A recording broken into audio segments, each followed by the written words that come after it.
이 새벽에 주 앞에 나오신 분들을 진심으로 환영합니다. 찬송가 200장 찬양 드리겠습니다.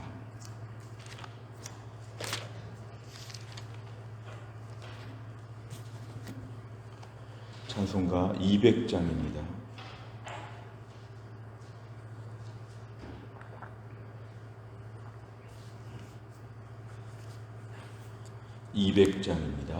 달고 묘한 그 말씀 생명의 말씀은 귀한 그 말씀 진실로 생명의 말씀이 나의 길과 믿음 밝히 보여주니 아름답고 귀한 말씀 생명샘이로다.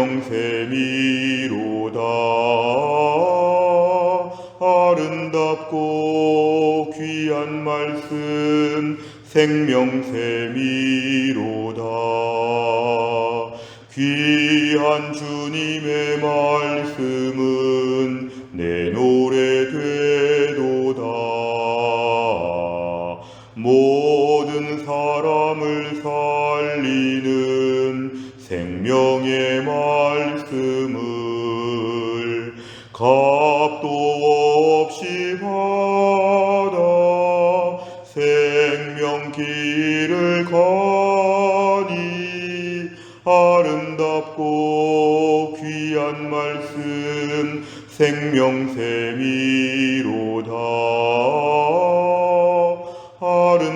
아름답고 귀한 말씀 생명샘이로다. 널리 울리어 퍼지는 생명의 말씀은 마음의 용서와 평안을 골고루 주나니 다만 예수 말씀 듣고 복을 받네. 아름답고 귀한 말씀 생명샘이로다. 아름답고 귀한 말씀 생명샘이로다.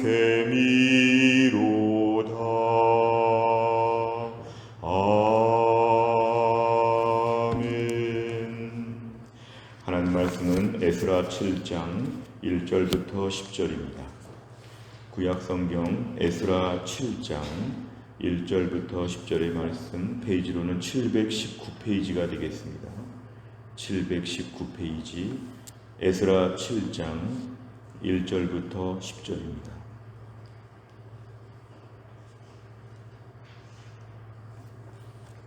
에스라 7장 1절부터 10절까지의 말씀 저 한 절씩 교독하시겠습니다.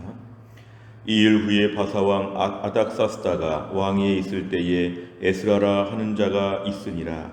그는 스가야의 아들이요 아사랴의 손자요 힐기야의 증손이요 살룸의 현손이요 사독의 5대 손이요 아히두베의 6대 손이요 아마랴의 7대 손이요 아사랴의 8대 손이요 무라요의 9대 손이요 스라히야의 10대 손이요 우시엘의 11대 손이요 붓기의 12대 손이요 아비수아의 13대 손이요 비느하스의 14대 손이요 엘르아살의 15대 손이요 대제사장 아론의 16대 손이라.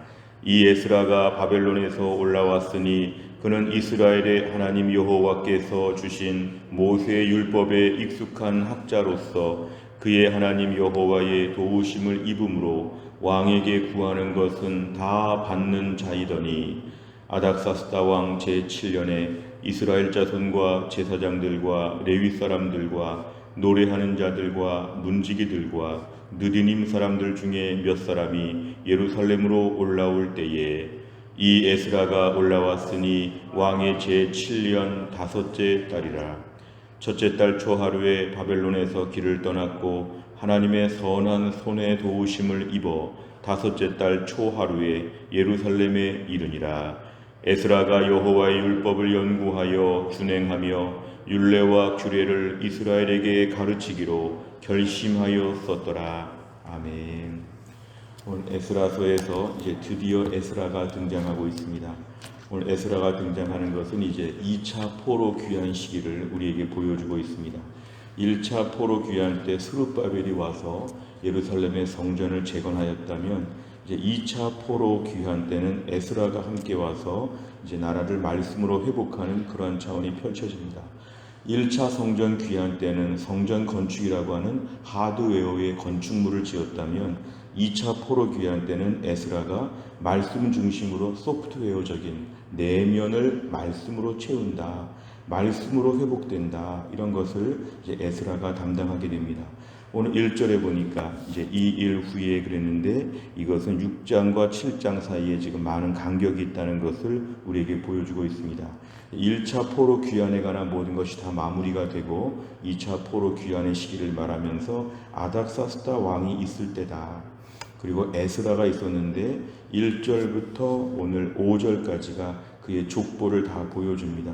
5절 끝에 보니까 대제사장 아론의 자손이라는 것이 오늘 등장하고 있기 때문에 혈통적으로 볼 때도 제사장 가문의 정통 계보를 따르고 있는 그런 인물이었습니다. 오늘 6절에 보니까 그에 대한 소개가 나와 있는데 에스라는 여호와께서 주신 모세의 율법에 익숙한 학자다. 결국 하나님 말씀에 대해서 이제 전문가이죠. 하나님 말씀을 가르칠 수 있는. 그전에 1차 포로 귀환 때도 이런 에스라와 같은 인물은 없었습니다. 행정가 아니면 건축가, 오늘 1차는 주로 그런 사람들이 왔는데 2차에선 드디어 하나님 말씀의 전문가인 이 학자, 학사 에스라가 오게 된 것입니다. 그는 주변에 하나님의 도우심을 힘입어 왕에게 구하는 것은 다 받는 자다. 그는 결국 그 시대에 매우 탁월한 인물이었는데 하나님이 이제 에스라를 하나님이 보내신 것입니다. 오늘 거기 제일 중요한 것은 이제 하나님께서 이 일을 진행하신다는 것을 우리가 먼저 알아야 됩니다. 우연히 어쩌다 보니까 에스라가 온 것이 아니라 하나님이 이스라엘 공동체의 필요에 따라서 일부러 에스라를 이제 올라올 수 있도록 하나님이 인사 이동을 하나님이 하신 것이죠. 오늘 7절에 보니까 아닥사스다 왕 제7년에 이스라엘 자손과 제사장도 쭉 나오는데 이것이 2차 포로 귀환을 지금 얘기하고 있습니다. 그러면서 오늘 9절과 10절에 보니까 2차 포로 귀환 때 어떻게 왔는지 시간적인 그런 날짜들이 언급이 되고 있습니다. 오늘 10절을 좀 볼 것은 이제 에스라가 자기 땅에 돌아오게 되었을 때 여호와의 율법을 연구하여 준행하고 그 율법의 모든 말씀들을 이스라엘 백성들에게 가르치기로 그는 작정했다는 것입니다. 결국 에스라가 판단할 때에는 오늘 이스라엘 공동체는 더 많은 건축물을 짓거나 사회가 더 안정되거나 여러 가지 부귀와 번영보다도 더 중요한 게 하나님 말씀으로 이들을 가르쳐야 되겠다. 하나님 말씀이 꼭 필요하다. 이러한 면에서 이제 말씀에 대한 공급, 말씀에 대한 충전, 말씀에 대한 은혜, 이런 부분이 이제 이스라엘 공동체에게 필요하기 때문에 에스라가 결심하였는데 오늘 1절부터 10절까지를 전체적으로 보면 하나님이 이제 이런 에스라를 하나님 그동안 준비시키셔서 이제 다시 예루살렘에서 이 일을 하도록 하나님이 세우셨다. 이게 오늘 매우 중요한 내용이었습니다. 내용 관찰을 보시면 첫째, 하나님께서는 성전이 완공되자 누구를 예루살렘으로 보내십니까? 오늘 1절에 보면은 하나님이 에스라라고 하는 사람을 하나님이 이제 예루살렘으로 보내신다. 두 번째를 보면 에스라는 어떤 은사와 재능을 지녔습니까? 에스라는 여호와께서 주신 모세의 율법에 익숙한 학자다. 이것이 바로 그에게 제일 중요한 달란트였습니다. 오늘 에스라가 이 시대에 꼭 필요했던 것은 뭐냐면은 하나님 말씀에 익숙하고 능숙한 하나님 말씀에 대한 전문가가 이 시대에 필요해서 하나님의 에스라를 보내신 것이다. 이렇게 말씀합니다. 세 번째를 보면 예루살렘에 돌아온 에스라는 왜 하나님의 말씀을 백성에게 가르치기로 결심합니까? 다시 오늘 본문의 10절을 지금 얘기하는 것인데요. 에스라가 여호와의 율법을 연구하여 준행하며 율례와 규례를 이스라엘에게 가르치기로 결심하였다고 했을 때 에스라가 개인적으로 결심한 것처럼 보이지만 에스라 전체적인 내용들을 보면은 하나님이 에스라에게 이런 마음을 주신 것입니다. 하나님이 에스라를 보내신 것은 말씀을 가르치라고 그를 보내신 것이고, 에스라의 사명은 하나님 말씀을 여기서 가르치는 것입니다. 이제 성전 건축도 끝났고 여러 가지 할 일이, 마음 먹으면 할 일이 너무 많았는데 성전 건축 이외의 다른 일들은 다 후순위였고, 이제는 성전 건축 이후에는 말씀이 공급되어야 된다. 결국은 이 결심의 근본적인 동기와 이유는 하나님이 그런 마음을 불어넣어 주시는 것이죠. 하나님이 에스라에게 이런 마음을 강력하게 주신 것입니다. 오늘 에스라가 이스라엘에 돌아왔을 때 여러 가지로 어수선하고 힘들어서 아직은 말씀을 가르칠 때가 아니다, 이렇게 판단할 수도 있었지만, 하나님께서 주신 마음의 감동은 지금 이스라엘 공동체에는 말씀이 필요하다. 말씀이 필요하니까 내가 너를 불렀다. 너의 본업을 여기서 잘 감당하라는 것입니다. 오늘 그래서 에스라를 예루살렘에 돌아오게 한 주체가 하나님이시라는 것에 우리가 자꾸 주목해야 합니다. 돌아오는 사람들, 사실은 지혜자가 올 수도 있고 정치인들이 올 수도 있고 군인들이 올 수도 있고 혁명가 같은 사람이 올 수도 있고 여러 달란트 받은 사람들이 올 수 있었는데, 하나님 이런 사람들을 다 하나님께서 멈추게 하시고 오히려 말씀을 가르칠 수 있는 에스라를 굳이 오게 하신 것은 하나님의 강한 의지입니다. 이스라엘 공동체는 말씀이 들어가야 회복한다. 이제 예루살렘의 성전이 완공되었기 때문에 여기서 하나님께 제사를 드릴 수 있다면 말씀이 회복되어야 된다. 결국 하나님께서 오늘 이 모든 일을 주관하시면서 말씀의 회복으로 이스라엘을 회복해 하시는 하나님의 그런 마음을 저희가 오늘 본문에서 알 수가 있습니다. 네 번째를 보면, 말씀에 능통한 에스라를 통해 이스라엘 백성이 말씀을 배우고 깨닫기를 원하시는 하나님을 보며 무엇을 느낍니까? 예나 지금이나 우리 개인이나 공동체가 회복될 때는 하나님 말씀이 우리 안에서 뿌리 박힐 때 우리가 오늘 진정으로 회복된다는 것을 오늘 본문에서 알려주고 있습니다. 우린 인생에 여전히 다른 게 더 중요하다. 내 인생에 다른 결핍이 더 참 어려운 문제다. 내 인생에 여러 가지 필요한 것들이 많다고 자꾸 저희는 생각하지만, 하나님 말씀은 우리에게 이렇게 얘기하시죠. 하나님 말씀이 회복에서는 최우선이다. 많은 분들을 만나보면 코로나 이후에 우리의 신앙이 회복되지 않는다, 우리의 삶이 회복되지 않는다, 이렇게 많은 분들이 얘기할 때, 이럴 때 제일 중요한 핵심적인 키는 뭐냐면 하나님 말씀이 무한 공급되게 하여 주시옵소서. 하나님 말씀을 더 많이 읽는 것이죠. 기본적으로 성경을 1년에 1독한다고 볼 때는 우리가 오늘 기도서 말씀을 지금 봐야 될 차례인데요. 하나님 말씀을 이렇게 1년에 한 번 정도 읽는 것도 참 중요한데, 마음이 힘들거나 삶이 혼란스럽거나 내 삶에 많은 문제가 있다고 생각될 때는 특별히 말씀 앞에서 더 우리가 집중하는 태도가 필요합니다. 예를 들어서 오늘 한 주간 동안에 마태마가 누가 요한복음을 다 보겠다든지, 다음 한 주간 동안에 시편을 좀 더 보겠다든지, 내 삶에 뭔가 하나님 말씀 앞에서 내가 풍성하게 누릴 수 있도록 말씀에 더 집중하는 시간들이 우리에게는 필요합니다. 내 삶의 완전한 회복은 말씀이 좀 더 들어가야 된다. 모든 공예배 시간에 주어지는 말씀을 찾아서 다 들으시기를 바랍니다. 본 교회에서 설교되는 모든 말씀들을 더 많이 공급받아야 되죠. 그리고 개인적인 성경 보는 시간들을 많이 늘려야 되는 것, 결국 말씀에 대한 집중력이 이 시대에 우리에게도 꼭 필요한데, 오늘 본문의 에스라 시대에도 말씀의 공급이 온전한 회복이기 때문에 하나님 이런 일을 하신다는 것입니다. 코로나 이후에 많은 사람들의 변화를 보니까요, 넷플릭스 같은 것들을 더 많이 보는 사람도 있고, 텔레비전이나 영상물, 스마트폰, 유튜브 이런 것들을 너무 많이 보는 분들이 있습니다. 그러다 보면 별로 중요하지 않은 것에 내 아까운 시간들을 다 보냅니다. 마치 병원에 입원한 환자가 치료받지 아니하고 매일 텔레비전만 보는 것처럼, 우리가 오늘 진정한 회복을 위해서는 하나님 말씀의 주사를 맞아야 되고 말씀의 약을 먹어야 되는 것이죠. 하나님, 최근에 내 인생에 말씀에 대한 태도가 어떠한지, 하나님 말씀이 간절한지, 말씀을 그전보다 더 많이 보고 있는지, 말씀에 집중하여 은혜를 받고 있는지, 말씀 가운데로 더 나아가는 것이 많이 약해졌다면 이것을 먼저 복구하는 것이 우리에게 매우 중요함을 깨닫습니다. 5번째 보면 나는 말씀을 배우는 일에 얼마나 시간과 열정을 쏟고 있습니까?